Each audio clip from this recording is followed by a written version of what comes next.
অথচ আল্লাহ কোরআনে জানায় দিয়েছেন মা কানা মুহাম্মাদুল আবা আহাদিম মির রিজালিকুম ওয়ালাকিন রাসূলুল্লাহি ওয়া খাতামান নাবিয়্যিন।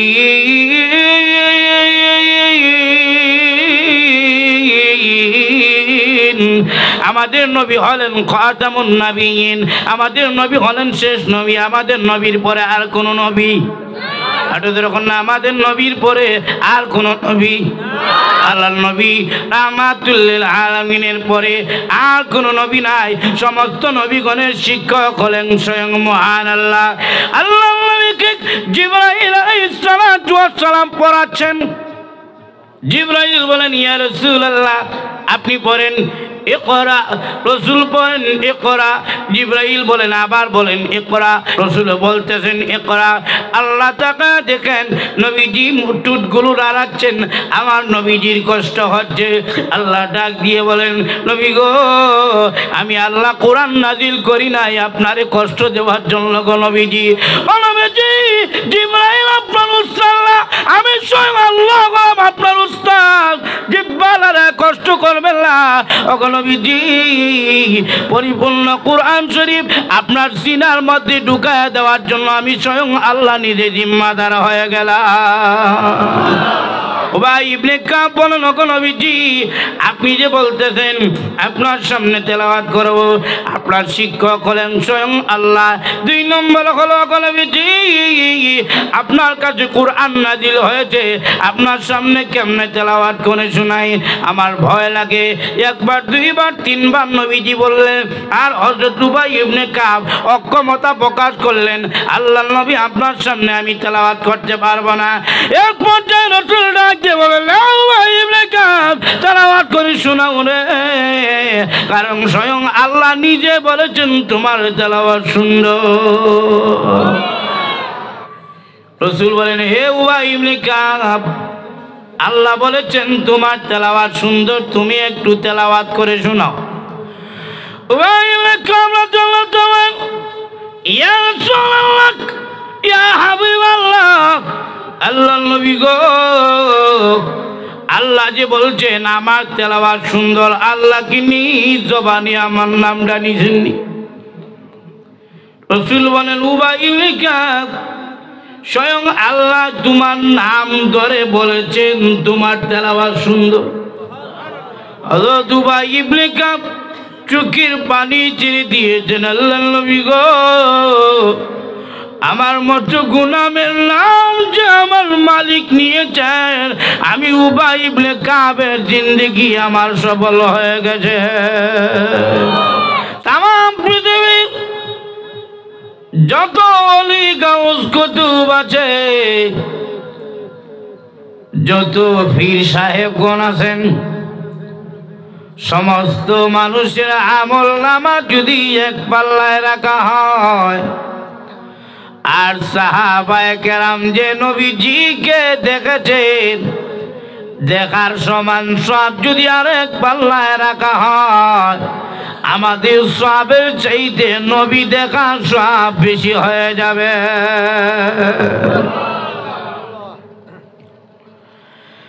আল্লাহ রাহমাতুল লিল আলামিন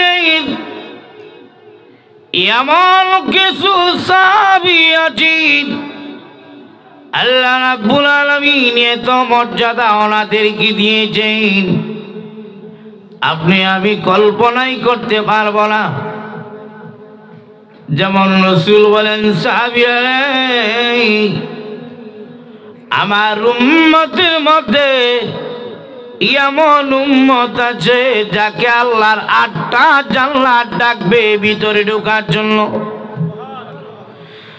রাসূল বলেন আমি তার নাম জানি, তার বাবার নামও জানি, যাকে আল্লাহর 8টা জান্নাত ডাকবে। সাহাবায়ে কেরাম বলেন আল্লাহর নবী গো নাম যখন জানেন, বাবার নাম যখন জানেন, কুদ্দুর কয়া দেন। রাসূল বলেন সাহাবীরা রে আল্লাহর 8টা জান্নাত কিয়ামতের যাকে ডাকবে তার নাম হলো আবু বকর সিদ্দিক।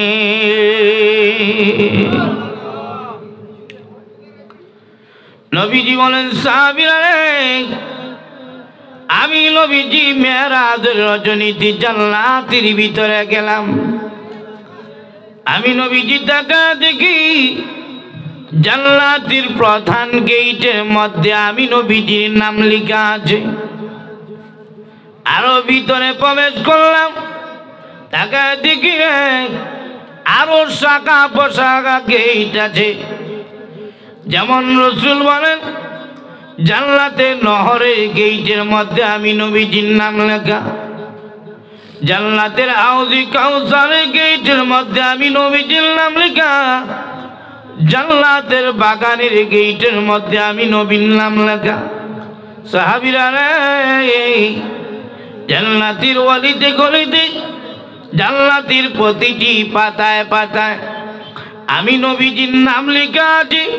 সাহাবীরা রে, আমার নামের নিচে আমার প্রিয় সাহাবী হযরত আবু বকর সিদ্দিকের নামও রয়েছে। সুবহানাল্লাহ কইবেন কেমনে? বেজার তো আপনারা কন্যা দূরে কইরা সুবহানাল্লাহ। শুধু চন্দ্রনী রাত্রিতে আম্মা আয়েশা বলেন, ইয়া রাসূলুল্লাহ, ইয়া হাবিবাল্লাহ, আল্লাহর নবী গো, ওই যে আকাশের মধ্যে লক্ষ লক্ষ তারকা দেখা যায়, আপনার উম্মতের মধ্যে এমন কেউ আছে গো এত সওয়াবের অধিকারী? কন্যা সুবহানাল্লাহ। কেমন প্রশ্ন করছে, চিন্তা করছেন? আল্লাহর নবী বলেন, আয়েশা শোনো, আমি নবী বলি, আকাশের তারকা পরিমাণ সব নয়, এর চেয়ে বেশি সওয়াব আছে আমার উমরের আমলনামায়। আম্মা আয়েশার চেহারাটা মলিন হয়ে গেছে। নবীজি আমার আব্বার কথা কেন বললেন না? রাসূল বলেন, আয়েশা তোমার চেহারাটা মলিন হয়ে গেছে, কেন তোমার আব্বার কথা বললাম না? আয়েশা শুনে রাখো, ওমরের আমলনামা, পৃথিবীর যতগুলো মানুষ আছে প্রত্যেকটা মানুষের আমলনামা কোনো না কোনো বস্তুর সাথে তুলনা দেওয়া যায়। ওমরের আমলনামা আকাশের তারকার সাথে তুলনা দিলাম, কিন্তু আমার আবু বকরের এত আমলনামা পৃথিবীর কোন বস্তুর সাথে তার আমলের, তার সওয়াবের তুলনা দেওয়া যায় না। বলেন তো দেখি, রসুলের কি কোনো জিনিসের প্রতি কোনোদিন লোভ লাগে? আরো তখন না আমরার মতোই নাকি? তখন রসুল কি আমরার মতো? আল্লাহু আকবার। وَمَا أَرْسَلْنَاكَ إِلَّا رَحْمَةً لِلْعَالَمِينَ।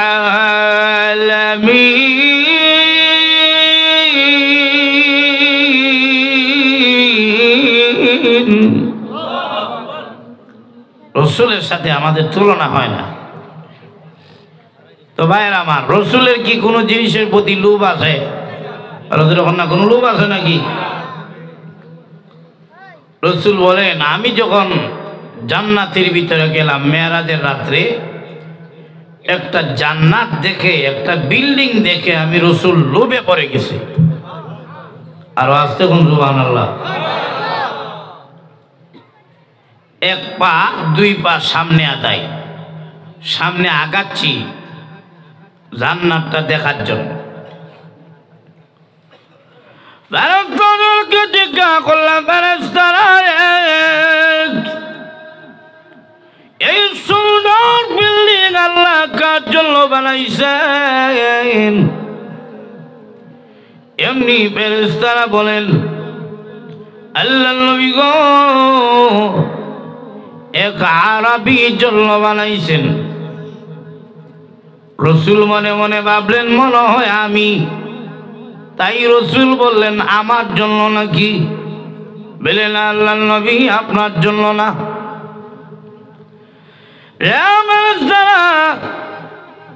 তাহলে কার জন্য বানাইছেন? বলে এক কুরাইশির জন্য। রাসূল বলেন আনা কুরাইশি, আমিও তো কুরাইশি। বলে নবী গো আপনার জন্য না। কার জন্য? বলে এক যুবকের জন্য। রাসূল বলেন আনা যুবক, আনা শাবাব, আমিও তো যুবক, আমার জন্য নাকি? কন্যা সুবহানাল্লাহ। চিন্তা করছেন নি বিল্ডিং এর প্রতি কত মায়া রাসূলের? এত সুন্দর বিল্ডিং। না নবী আপনার জন্য না। কার জন্য আল্লাহ বানাইছেন? শুধু বলো আরবি কুরাইশি শাবাব, নামটা কেন বলো না? নামটা কি তোমার জন্য তোমাদের জানা নাই? এই সুন্দর জান্নাত, এই সুন্দর বিল্ডিং আল্লাহ কার জন্য বানাইছেন তা কি তোমাদের জানা নাই? ফেরেশতারা বলেন আল্লাহর নবী গো অবশ্যই জানা আছে। এই জান্নাত আল্লাহ বানাইয়া, এই সুন্দর বালাখানা আল্লাহ বানাইয়া ঘোষণা দিয়েছেন জান্নাতের ফেরেশতারা রে, ও জান্নাতের খাদেম খুদ্দামেরা, তোমরা শুনে রাখো এই সুন্দর জান্নাত আমি আল্লাহ বানাইছি উমর ইবনুল খাত্তাবের জন্য। আরো আস্তে কোন সুবহানাল্লাহ।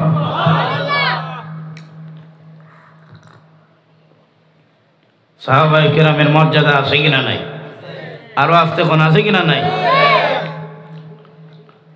সাহাবায়ে কেরাম দ্বীনের রাস্তায় যারা ছিলেন এরা ছিলেন গরিব। وَيَسْخَرُونَ مِنَ الَّذِينَ آمَنُوا وَالَّذِينَ اتَّقَوْا فَوْقَهُمْ يَوْمَ الْقِيَامَةِ।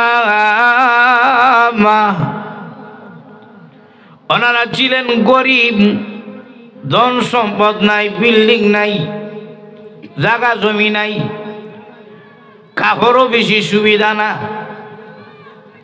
বেঈমান কাফেরেরা মুসলমানদেরকে নিয়ে হাসি ঠাট্টা করতো। ওয়ায়াসখারুনা মিনাল্লাযীনা আমানু, হয়তো ও মুসলমানেরা তোমরা কি আছে? না আছে বাড়ি, না আছে তোমাদের গাড়ি, না তোমাদের পজিশন ভালো, হাসি ঠাট্টা করতো। যেমন হযরত বিলালকে বলতো কালো কাউয়া, যেরকম নাউজুবিল্লাহ। বিলালকে বলতো বিলাল রে তোর চেহারা দি কাউয়ার থেকে আরো কালা। বিলাল তোমার বাড়িও এই এলাকায়, তুমি গরিব, তুমি গোলামের ঘরে গোলাম। হযরত বিলালকে নিয়ে হাসি ঠাট্টা করতো। আল্লাহ আয়াত নাজিল করে জানা দিয়েছেন ওয়াল্লাযীনা তাকাউ ফাওকাহুম ইয়াওমাল কিয়ামা। যদিও আপনার সাহাবায়ে কেরাম যারা আছেন নবী গো তাদের মর্যাদা কাফেরদের কাছে নাই, কিন্তু তাদের ভিতরে ঈমান থাকার কারণে, তাকওয়া থাকার কারণে কিয়ামতের দিন আমি আল্লাহ তাদের সম্মান মর্যাদা বাড়ায়া দিব। যেমন রাসূল বলেন ও বিলাল, যদিও মক্কার লোকেরা তোমাকে কোনো দাম দেয় না, কিন্তু ঘাবড়ায় যায় না রে বিলাল, তুমি থাকো ফরসে, আর আমি নবীজি তোমার সম্মান দেখেছি আরশে। আরো ধরে বন্যা সুবহানাল্লাহ। আল্লাহর রাসূল বলেন বিলাল কিয়ামতের দিন আল্লাহ রাব্বুল আলামিন আমার হাতে জান্নাতের চাবি দিবেন। আপনারা কি আসলে ওয়াজ আছেন নাকি ঘুমাইতেছেন বুঝতেছি না। চাবি কার হাতে? কার হাতে? আল্লাহর হাতে। বুঝতেছেন? কারা কারা ঘুমে আছেন হাত তুলেন তো সবাই দিয়ে হজা দেখেননি। আপনি ফার্স্টে থেকে ঘুমের হাত তুললেন, ঠিক হইতে আছে জবাব। বলেন চাবি হলো আমাদের নবীর হাতে। চাবি কার হাতে? আমাদের নবীর হাতে। রাসূল বলেন আমি নবী যতক্ষণ পর্যন্ত জান্নাতে না যাব কোন নবী জান্নাতের ভিতরে ঢুকতে পারবেন না। আর যখন না সুবহানাল্লাহ, সকল নবীগণ জান্নাতের গেটের মধ্যে গিয়ে নক করবেন, দরজাগুলো ভিতর থেকে আওয়াজ আসবে, আপনি কে? বলে আমি আদম নবী। কি লেগেছেন? ভিতরে ঢুকবো না, বাহিরে দাঁড়ায় থাকেন, সময় হয় নাই। আদম আলাইহিস সালাতু ওয়াস সালাম থেকে নিয়ে ঈসা নবী পর্যন্ত সমস্ত নবীগণ জান্নাতের গেটের মধ্যে দাঁড়ায় থাকবেন, কিন্তু জান্নাতের দরজা খোলা হবে না। সমস্ত নবীগণ বলবেন, জান্নাতের ভিতরের পাহারাদার ফেরেশতারে জান্নাতের দরজা কেন খোলো না? ওই ফেরেশতা তখন ডেকে বলেন, ও নবীগণ, এত নাম শুনি, আদম শুনি, নূহ শুনি, ইব্রাহিম শুনি, মূসা শুনি, ঈসা শুনি, মুহাম্মদ নাম কেন শুনি না? ওই নবী কি এখনো জান্নাতের দরজায় আসেন নাই? সমস্ত নবীগণ বলবেন, না, ওই নবী এখনো আসেন নাই। উনি কোথায় আছেন? বলে উনি এখনো হাসরের কঠিন ময়দানে উম্মতি উম্মতি বলে কাঁদলেন। তার একটা উম্মত যতক্ষণ পর্যন্ত জাহান্নামে যাবে ততক্ষণ পর্যন্ত ওই নবী জান্নাতের দিকে একটা কদম বাড়াবেন না। ফেরেশতা বলবে, চাবি তো ওনার হাতে। কন্যা সুবহানাল্লাহ। আল্লাহ নবী বলে, ও বিলাল, কিয়ামতের কঠিন ময়দানে আল্লাহ রাব্বুল আলামিন বলবেন, নবী গো, আপনার হাতে চাবি দিয়ে দিলাম, আপনি জান্নাতটা উদ্বোধন করেন। আল্লাহ নবী বলেন, বিলাল, আল্লাহ আমাকে জান্নাতে চাবি দিবেন, আর জান্নাতি একটা উট আনবেন, ওই উঠার জন্য, ওই উটের মধ্যে উঠার জন্য বলবেন, আল্লাহ রাব্বুল আলামিন। আমি উঠার পরে আল্লাহ ডাক দিয়ে বলবেন, নবী গো, চাবি হাতে দিলাম, চাবি আপনার হাতে দিলাম, আপনি উটের উপরে উঠলেন। এবার নবী গো, আমি জানতে চাই আপনার কালো বিলাল কই? প্রভু, কালো বিলাল কে প্রয়োজন আছে? আল্লাহ ডাক দিয়ে বলবেন, নবী আমার, আপনার কালো বিলালকে বলুন আপনার উটের লাগাম ধরার জন্য। আল্লাহ রাসূল বলেন, বিলাল রে, মক্কার কাফেররা তোমার কোনো মর্যাদা দেয় না, তোমার কোনো দাম দেয় না, কিন্তু ও বিলাল শুনে রেখো, তুমি আমার উটের লাগাম ধরবে, আমার ডান দিকে থাকবে আবু বকর, বাম দিকে থাকবে উমর, আর তুমি আমার উটের লাগাম ধরে ধরে আল্লাহ তৈরি জান্নাতের ভিতরে আমি নবীর সাথে প্রবেশ করবে। সাহাবায়ে কেরামের মর্যাদা আছে কিনা নাই? আর ওদের আছে কিনা নাই? আল্লাহ কোরআনে বলেন, উলাইকা হুমুল মুফলিহুন, উলাইকা হুমুল ফাইজুন,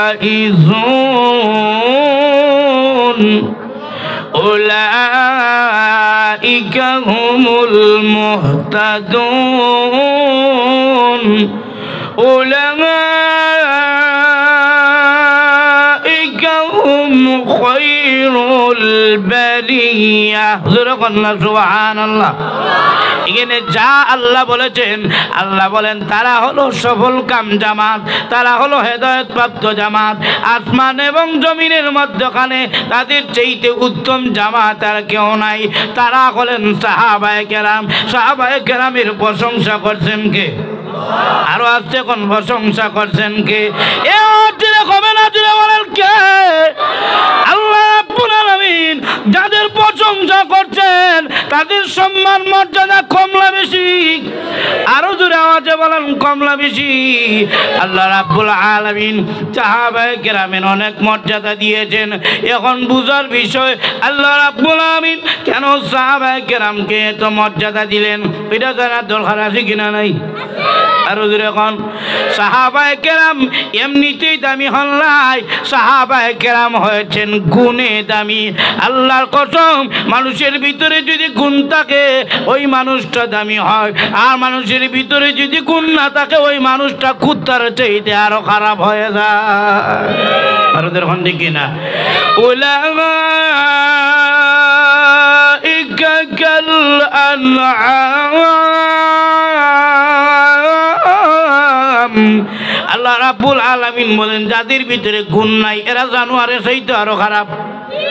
আর ওদের এখন দেখি না কুত্তাও এমন কাজ করে না, মানুষ এমন খারাপ কাজ করে আছে কিনা ভাই? আল্লাহ রাব্বুল আলামিন মানুষের সম্মান মর্যাদা, কিছু কিছু মানুষ এমন আছে যারা আল্লাহ নূরের তৈরি বেরোত্তার চাইতে দামি, আবার কিছু কিছু মানুষ এমন আছে কুত্তার চাইতে আরো খারাপ। মানুষের ব্যবহার এমন হয়ে গেছে অনেক সময় কুকুর তার চাইতে ভালো হয়, গুণে মানুষ দামি হয়, আর যদি খারাপ গুণ না থাকে, খারাপ গুণ থাকে ওই মানুষটা নিকৃষ্ট হয়ে যায়। সাহাবায়ে কেরাম এমনিতেই দামি হন নাই, তারা দামি হয়েছিলেন গুণে। আমরাও যদি গুণে গুণ আনলে চলতে পারি আমরাও দামি হয়ে যাব। আল্লাহর কসমকে বলি, নিম্ন একজন সাহাবী আদনা একজন সাহাবীর অনুসরণ যদি আমরা করতে পারি আমাদের নাজাতের রাস্তা খুলে যাবে।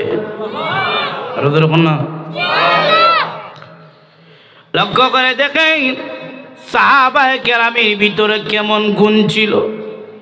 আল্লাহর নবী রাহমাতুল লিল আলামিন একদিন হযরত উবাই ইবনে কাব রাদিয়াল্লাহু তাআলাকে ডাক দিয়ে বলেন, হে উবাই ইবনে কাব, একটু কোরআন তেলাওয়াত করে শোনাও। উবাই ইবনে কাব রাদিয়াল্লাহু তাআলা বলেন, ইয়া রাসূলুল্লাহ, ইয়া হাবিবাল্লাহ, আপনার সামনে আমি কিভাবে তেলাওয়াত করব? ওগো নবীজি, প্রথম নম্বর হলো আপনার শিক্ষক তো দুনিয়ার কেউ না, নবীর শিক্ষককে। সমস্ত নবীগণের শিক্ষককে, আরো আসতে এখন সমস্ত নবীগণের শিক্ষককে। আল্লাহ রাব্বুল আলামিন হলেন সমস্ত নবীগণের শিক্ষক। দুনিয়ার কোন নবী কারো কাছে পড়ালেখা করতে পারবেন না। নবী যার কাছে পড়ালেখা করবেন তাহলে তো উস্তাদ বড় হয়ে যায়, অথচ নবীর চাইতে বড় কেউ নাই। যেরকম দেখি না এই যুক্তিতে গোলাম আহমদ কাদিয়ানী নবীনা বন্ধ, আর ওদের এখন না নবীনা বন্ধ। কারণ হে একবার দুইবার না, 3 বার মেট্রিক ফেল করছে। যেরকম না নাউজুবিল্লাহ, হে উঠা কয় আমি নবী। যেরকম না নাউজুবিল্লাহ। অথচ আল্লাহ কোরআনে জানায় দিয়েছেন, মা কানা মুহাম্মাদুন আবা আহাদিম মির রিজালিকুম ওয়ালাকিন রাসূলুল্লাহি ওয়া খাতামান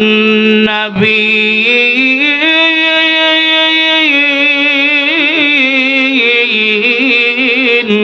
আমাদের নবী হলেন খাতামুন নাবিয়্যিন, আমাদের নবী হলেন শেষ নবী। আমাদের নবীর পরে আর কোন নবী, যখন না আমাদের নবীর পরে আর কোন নবী, আর যখন কোন নবী আছেন নাকি? আল্লাহর নবী রাহমাতুল লিল আলামিনের পরে আর কোন নবী নাই। সমস্ত নবীগণের শিক্ষক হলেন স্বয়ং মহান আল্লাহ। আল্লাহর নবীকে জিবরাইল আলাইহিস সালাম পড়াচ্ছেন। জিবরাইল বলেন, ইয়া রাসূলুল্লাহ, আপনি পড়েন। ইকরা, রাসূল পড়েন ইকরা। জিবরাইল বলেন, আবার বলেন ইকরা। জিবরাইল আবার বলতেছেন ইকরা, রাসূল বলতেছেন ইকরা। আল্লাহ তাআলা দেখেন নবীজি মুঠগুলো রাড়াচ্ছেন, আমার নবীজির কষ্ট হচ্ছে।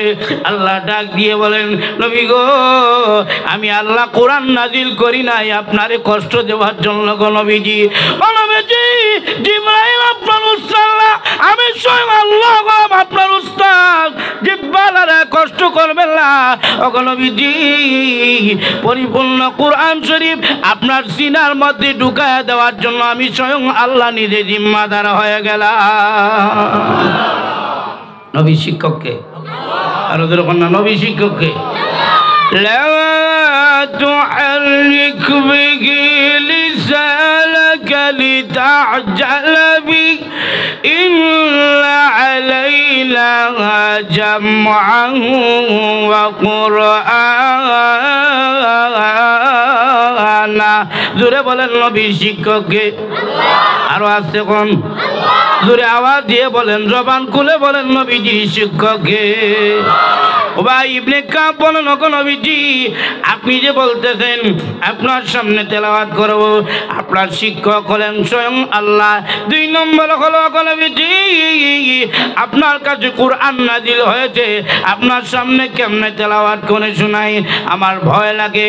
1 বার 2 বার 3 বার নবীজি বললেন, আর হযরত উবাই ইবনে কাব অক্ষমতা প্রকাশ করলেন, আল্লাহর নবী আপনার সামনে আমি তেলাওয়াত করতে পারবো না।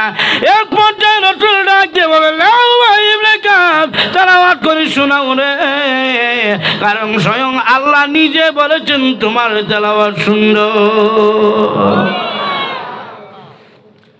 কে বলছেন তেলাওয়াত সুন্দর? আরো আর তখন কে বলছেন? আমার আপনি দিদি এখান থেকে চলে যান সুনামগঞ্জ শহরে, এখানে যদি গিয়ে দেখেন ইমাম সাহেব সূরা ফাতিহা তেলাওয়াত করতেছে, দেখবেন আরো ভালো লাগে। এখান থেকে যদি যান সিলেট শহরে, দেখবেন আরো ভালো লাগে। সিলেট থেকে যদি ঢাকায় যান, এখানে দিয়ে দেখবেন আরো ভালো লাগে। আরো যেরকম ঠিক কিনা?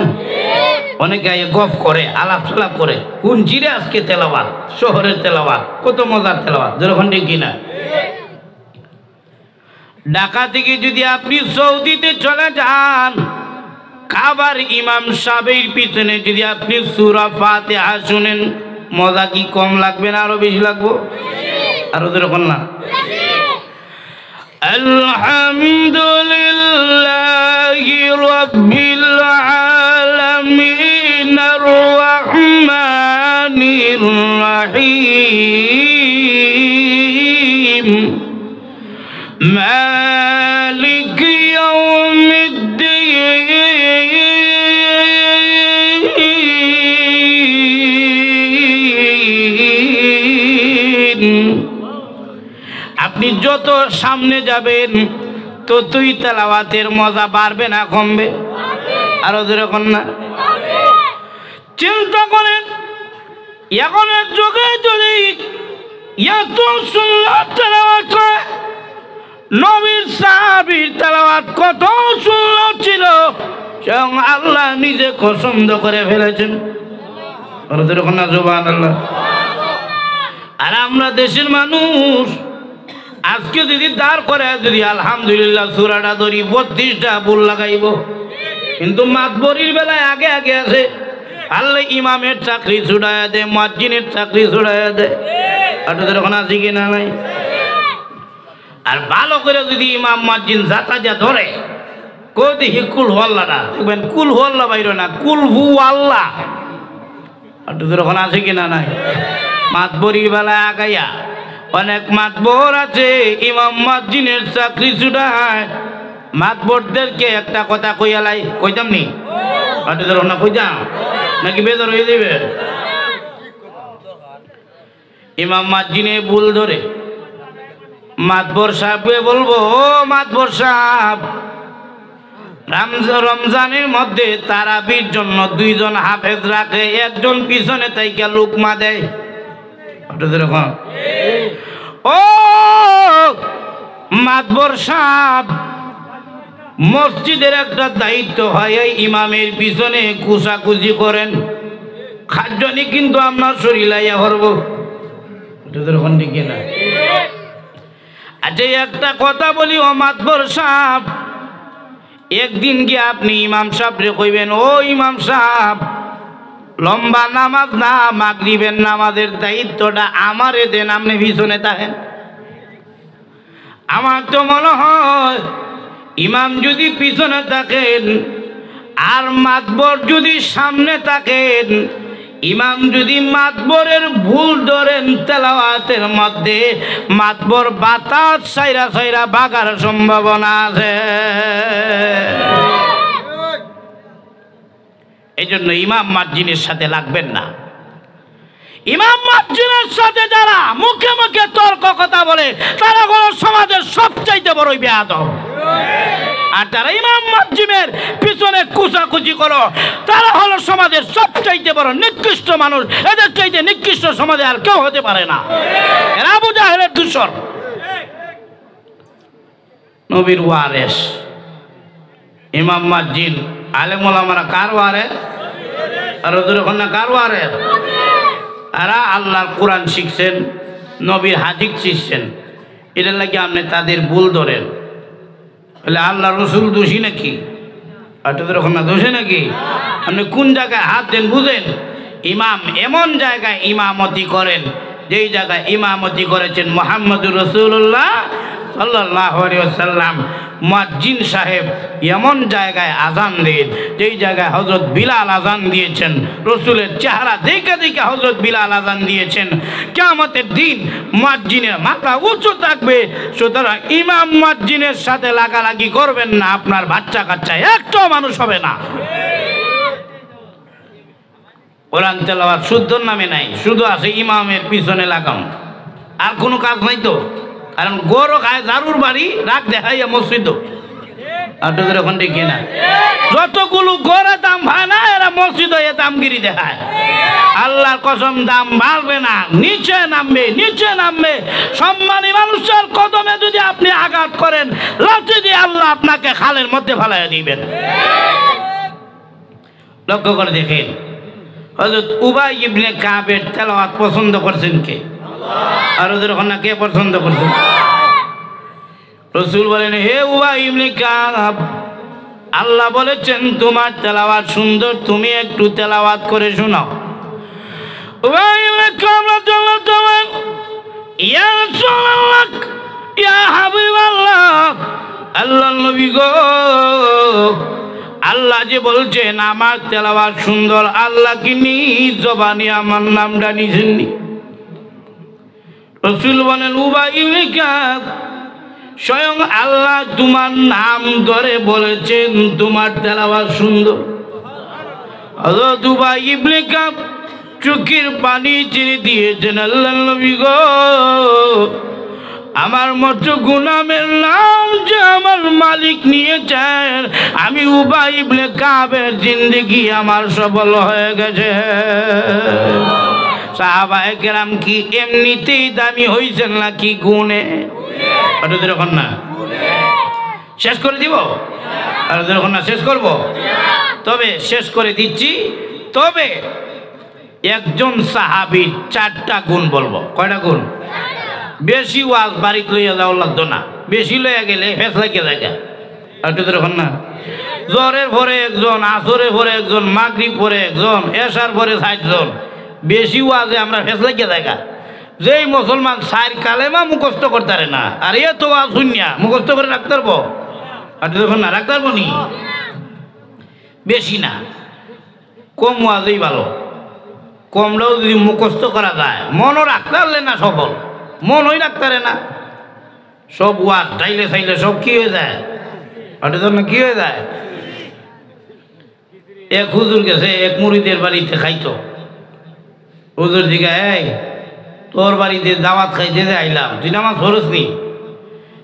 হুজুর হরি মাঝে মাঝে। আরে মাঝে মাঝে আবার কি? বলছি মাঝে মাঝে হরি। হুজুর বলেন আচ্ছা ঠিক আছে, তুই যখন মাঝে মাঝে ফরস, কত দেখি ফজর নামাজ কয় রাকাত? হে আবার চালাক ছিল।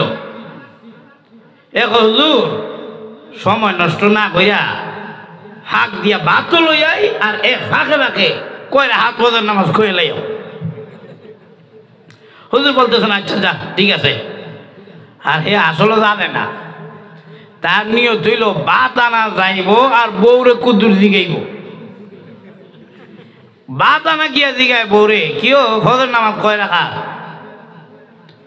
বউ কয় ফজর নামাজ 4 রাকাত। আচ্ছা ঠিক আছে, হুজুরে জিগাইছে ফজর নামাজ কয় রাকাত, আমি গিয়া কইয়াম 4 রাকাত। যায় বেলা আবার বউ জিজ্ঞাসা করে, আচ্ছা ফজরের নামাজের কথা যে কইবা, হুজুরে কি তোমার জোহরের কথা জিগাইতো না? বলে হ্যাঁ, যে বেশে বা হুজুর জিগাই লইতারে। আচ্ছা ঠিক আছে, কইবা জোহরের নামাজ কইবা 12 রাকাত, আসর কথা জিগাইলে কইবা 8 রাকাত, মাগরিব কইলে কইবা 7 রাকাত, এশার কথা কইয়ে দিছে, সব কইয়ে দিছে। যে ফজরের রাকাত তুই পারে না, হেরে যখন 5 ওয়াক্ত রাকাত কইয়ে দিছে, সব ডাইলে খালি কি হয়ে গেছে, কিছু হয়ে গেছে। হুজুরে কয় কি রে, তোরে কইলাম ফজর নামাজ কয় রাকাত কবি, তুই দিতে হাজায় বাউন্ডারি মারস, খালি ঘুরাঘুরি করস, রাকাত দি কস না।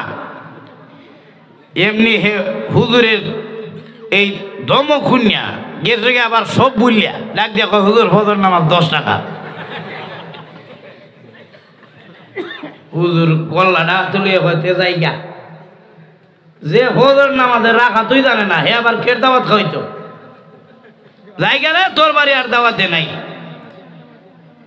এমনি হে পিছন দিক থেকে গিয়া হুজুর রে দোষ, হুজুর একবারের পুরো আল্লাহ মাফ করে, আপনি মাফ করে দেন। হুজুর কইতাম আসলাম ফজর নামাজ 20 রাকাত, কই লাইছি 10 রাকাত ভুলে। বই ডাক দিয়ে ওই মিয়া 10 রাকাত কইও না, 4 রাকাত কো ফজরের নামাজ। হে ডাক দিয়ে কয় তোর বুদ্ধি লইয়া হরছি বিপদে, আজকে হুজুর জায়গা। হুজুরে 20 রাকাত আর 10 রাকাতেই মানে না, আর তো 4 রাকাত মানতো। হ্যাঁ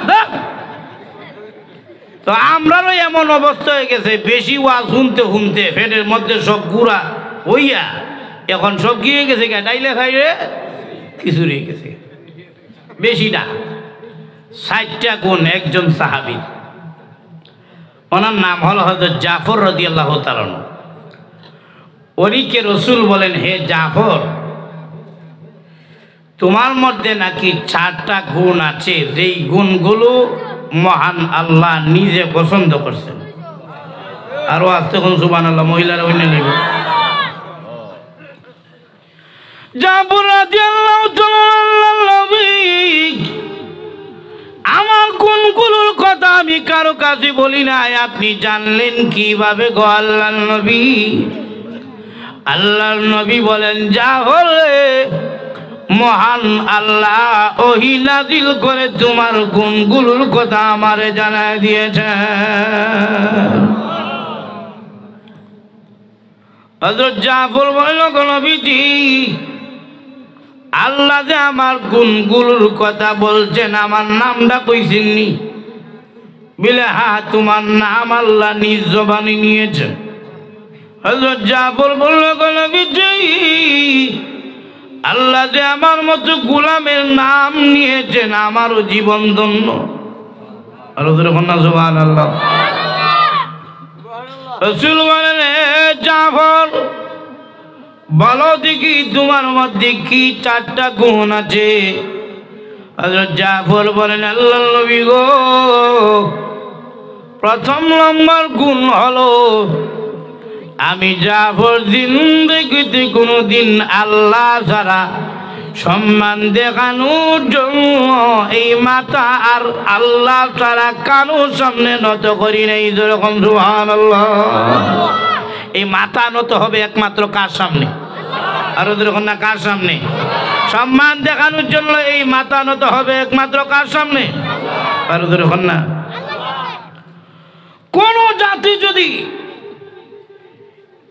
এই অঙ্গীকার করে যে সম্মান দেখানোর জন্য আল্লাহ ছাড়া কারো সামনে এই মাথা নত করব না, এই জাতিকে অপদস্থ করার পৃথিবীর কেউ নেই।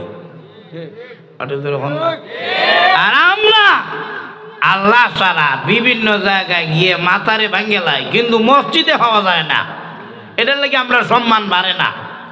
দেখেন, মানুষের সম্মান কমে, পেঁয়াজ রসুন তেলের দাম বাড়ে, না চাউলের দাম বাড়ে। কেন? আমরা আমাদের নিজের দাম কমে এনেছি, আল্লাহরে সেজদা জায়গার বাদ দিয়া মসজিদে সেজদা না যা মাজারে সেজদা দেয়। দেখি না, অথচ এই মাথাটা বানাইছেন কে? আরো আসতে কোন? যখন ফেরেশতারা সব বডি বানাইলেন, আল্লাহ বলেন, ফেরেশতারা আমার বান্দা সব বানাইছো তোমরা, ঠিক আছে, কিন্তু তার কপালটা বানাইও না, আমি আল্লাহ বানাবো, কারণ এই কপাল দিয়ে আমার বান্দা আমি আল্লাহকে সেজদা দিবে। যেরকম সুবহানাল্লাহ। হযরত জাফর বলেন, ইয়া রাসূলুল্লাহ আমি জিন্দিগিতে কোনোদিন আল্লাহ ছাড়া কারোর সামনে আমার এই মাথা নত করি নাই।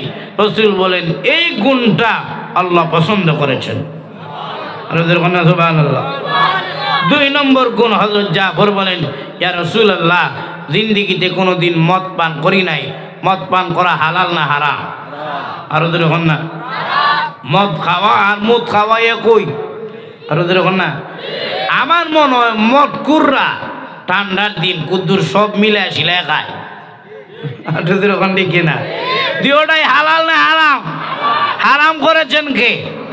হযরত জাফর বলেন, ইয়া রাসূলুল্লাহ, ইসলাম গ্রহণের আগে যে সময় মদ পান করা জায়েজ ছিল তখন আমি মদ পান করি নাই। এখন তো করার কোনো প্রশ্নই আসে না, কারণ আমার বিবেক বুদ্ধি বাধা দেয়। মদ পান করবো কীভাবে? আমি মদ পান করি, লক্ষ্য করে দেখবেন যারা মদ পান করে লঙ্গি বাজারে ভালাই আয়ে খবর নাই। আর ওদের ওখান থেকে কিনা ও বিড়িদের কুনাত বইয়া মদ পান করছে, এখন ল্যাংডা আদে কোনো খবর নাই। 20 বছর আগে মা মারা গেছে, বাড়ির দরজায় গিয়ে মারে ডাকে, আম্মা দরজাটা খুলে দেন তো। আম্মা গো দরজাটা খুলেন। দরজা খোলার পরে তাকায় দেখে এটা বউ। কারে মা ডাকলো? চিন্তা করছেন বিষয়টা?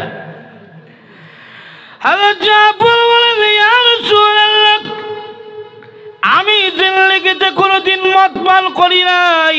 এই গুণগুলো পছন্দ করেছেন কে? আরো দূর আওয়াজে বলেন কে? 3 নম্বরে হযরত জাফর বলেন, ইয়া রাসূলুল্লাহ, ইয়া হাবিবাল্লাহ, আল্লাহর নবী গো, আমি জাফর জিন্দেগিতে কোনোদিন জিনা করি নাই। আজকে আমাদের সমাজের মধ্যে জিনার বাজার হয়ে গেছে। গ্রামের চিপা চাপা জিনা হয়, শহরের বিল্ডিংয়ে বিল্ডিংয়ে জিনা হয়। আল্লাহর কসম কে বলি, এক রাত্রিতে আমরা যত পাপ করি আল্লাহ রাব্বুল আলামিন আমাদেরকে গজব দিয়ে ধ্বংস করে দিতেন। কিন্তু আল্লাহ তাকা দেখেন, একদিকে নাফরমানের দলেরা পাপ করে, অন্যদিকে আল্লাহর প্রিয় বান্দারা ঘুম থেকে উইটা তাহাজ্জুদের সময় কোরআন তেলাওয়াত করে, নামাজের সেজদার মধ্যে দাঁড়ায়া যায়। একদিকে মানুষ পাপের মধ্যে নিভুর হয়ে যায়, আরেকদিকে আল্লাহর প্রিয় বান্দারা তাহাজ্জুদের সময় উঠে কানলে আর বলে, প্রভু গো, ইন্না আযাবাহা, আল্লাহ জাহান্নামের আগুন থেকে আমরা রে বাঁচান।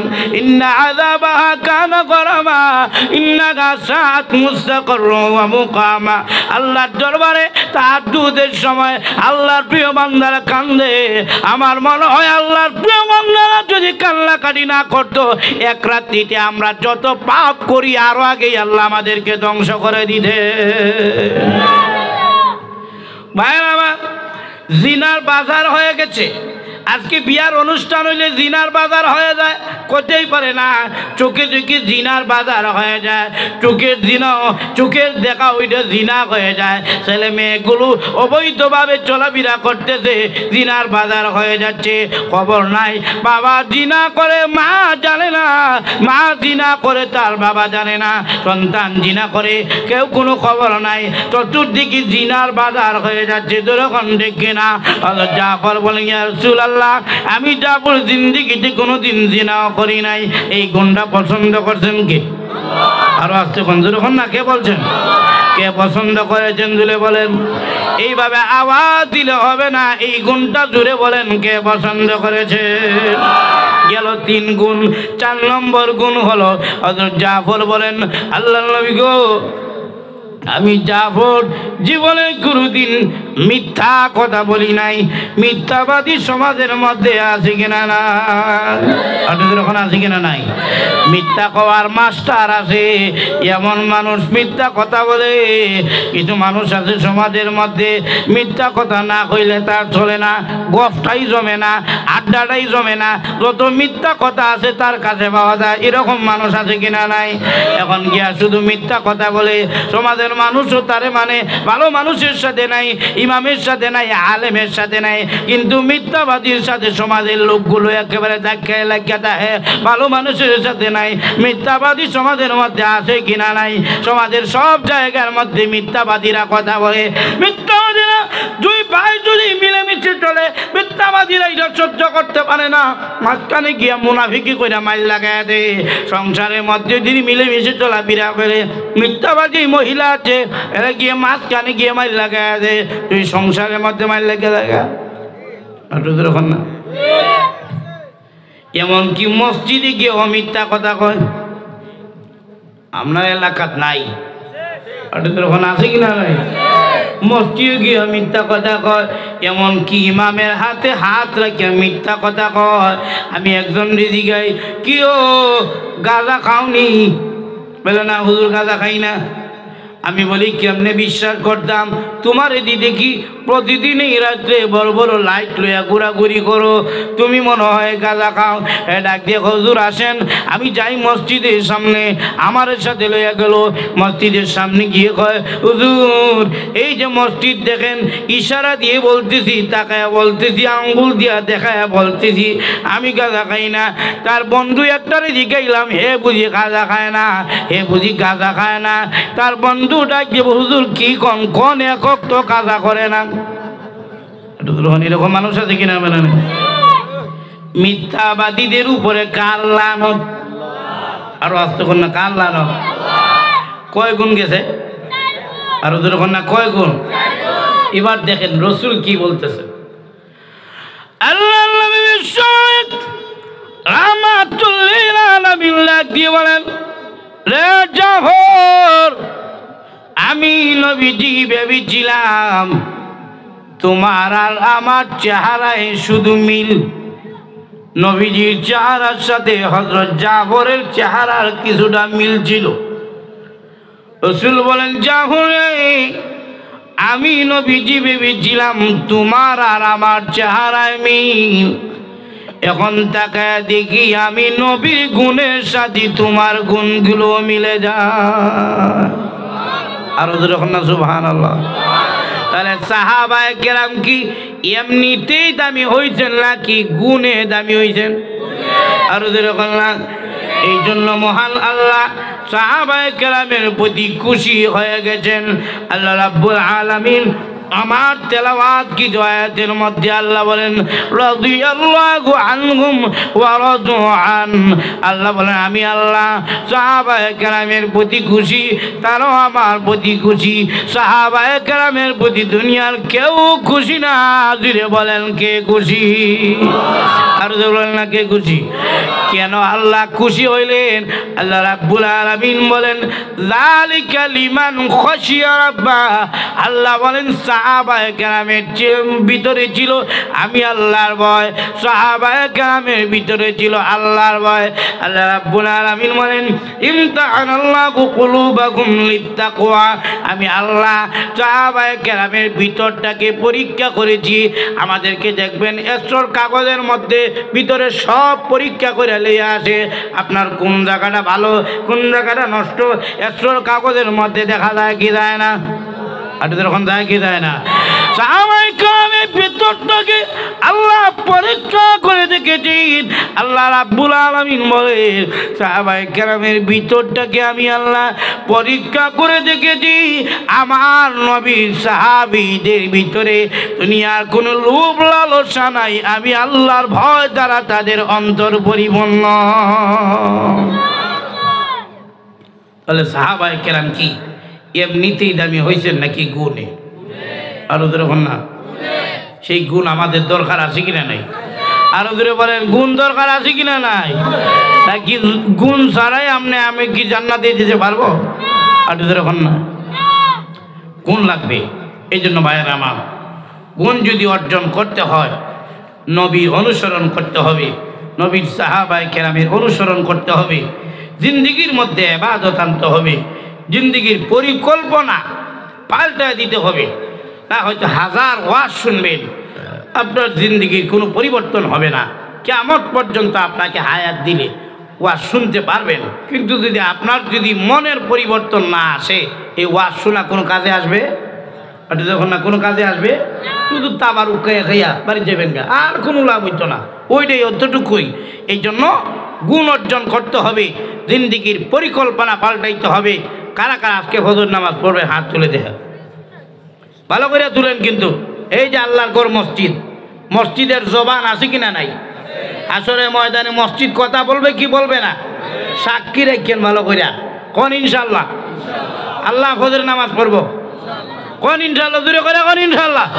নারে তাকবীর, দ্বীন ইসলাম, কোরআন সুন্নাহর আলো। আল্লাহ তাআলা কবুল করেন, সবাই বলি আমিন।